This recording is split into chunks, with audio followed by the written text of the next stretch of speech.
Hello friends, welcome back to my channel.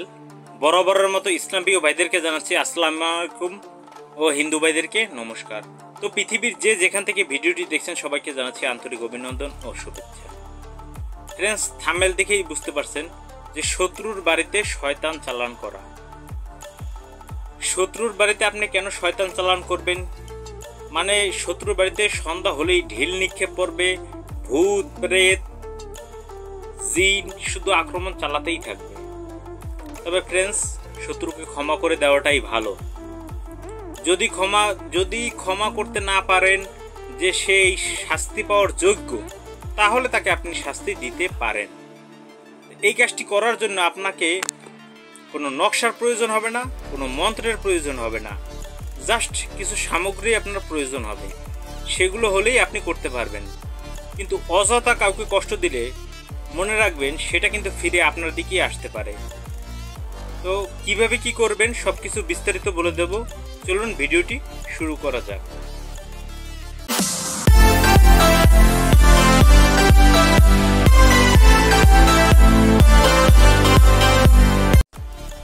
So friends, আপনারা আজকে দেখতে থাম্বনেল দেখে বুঝতে পারছেন যে শত্রুর বাড়িতে শয়তান চালান। এই শয়তান চালানটা করা আসলে কিন্তু খুবই সহজ, কিন্তু এই কাজটি না করাই ভালো।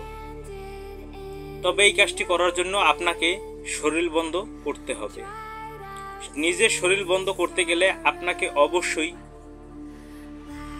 আপনি যে কোনো উপায় শরীর বন্ধ করতে পারেন। আপনি মন্ত্রের মাধ্যমে শরীর বন্ধ করতে পারেন বা তাবিজ দিয়ে শরীর বন্ধ করতে পারেন। আপনার যেটা মনে চায় সেটা দিয়েই আপনি শরীর বন্ধ করে রাখবেন। তাবিজ দিয়ে করে রাখাই উত্তম। তার কারণ যদি আপনি মনে করেন যে আমি মন্ত্র পড়ে শরীর বন্ধ করে রাখলাম, কোন সময় ওই জিনিসটা ছুটে যায় তা বলা যায় না, তাহলে কিন্তু ওই ভূত প্রেত আপনাকেই আক্রমণ করবে। তাই আপনাকে যা সংগ্রহ করতে হবে তা সুন্দর করে বলে দিচ্ছি। যে কোনো আমাবস্যা তিথিতে, আমাবস্যা চলাকালীন সময়, দিনে হোক রাত্রে হোক, শ্মশান থেকে আপনাকে সংগ্রহ করতে হবে হিন্দুদের যেখানে পোড়ানো হয় সেখান থেকে কিছু কয়লা।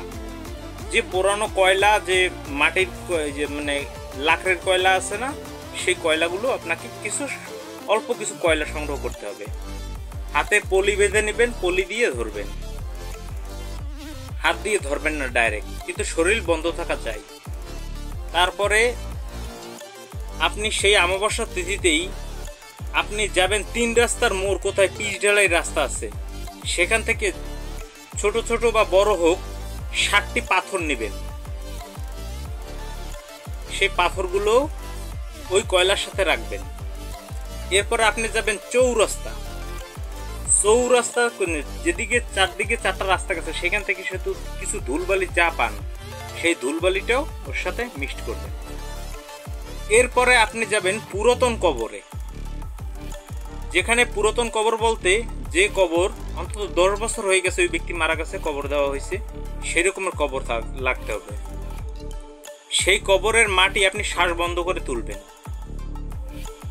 ওই একই সাথে সবকিছু রাখবেন। এরপরে আপনাকে যেটা করতে হবে,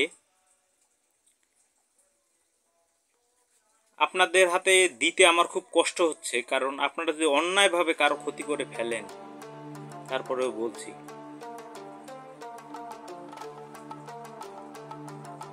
কালো কাপড়ে সুন্দর করে এই পোটলাগুলো সব একত্র করে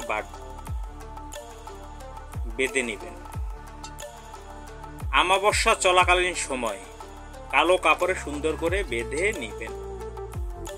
বাস, ক্লিয়ার। এখন আপনি কি করবেন?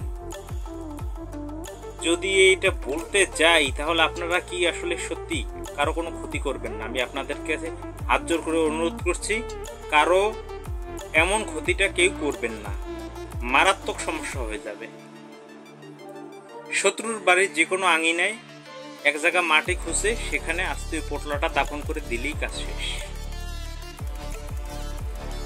ওই অমাবস্যা চলাকালীন সময়ের মধ্যে, তাহলেই সেই দিন থেকে সেই বাড়িতে জিন ভূত এবং প্রেতাত্মার উপদ্রব হবে, বাড়িতে ঢিল পড়বে, মানুষ সুস্থ থাকতে পারবেন। যতক্ষণ না পর্যন্ত ওই পোটলা না উঠানো হবে। ফ্রেন্ডস, আমি চাই না কেউ এই খারাপ কাজটি করেন। তারপরেও যদি আপনার শত্রু একান্তই আপনাকে কষ্ট দিয়ে থাকে তাহলে আপনি করতে পারেন। আর অযথা কাউকে কষ্ট দেওয়ার উদ্দেশ্যে যদি কেউ করে থাকেন তাহলে মনে রাখবেন সেই ক্ষতি কিন্তু আপনারই হবে। তো সবাই ভালো থাকবেন, সুস্থ থাকবেন, শুভকামনা রইল। আর যারা আমাদের সাথে কাজ শিখতে চান, তারা আমার সাথে জয়েন্ট হতে চান, তারা আমার নাম্বারে ফোন করে আমার সাথে কথা বলতে পারেন। সবাই ভালো থাকবেন, সুস্থ থাকবেন, শুভকামনা রইল। আল্লাহ হাফেজ।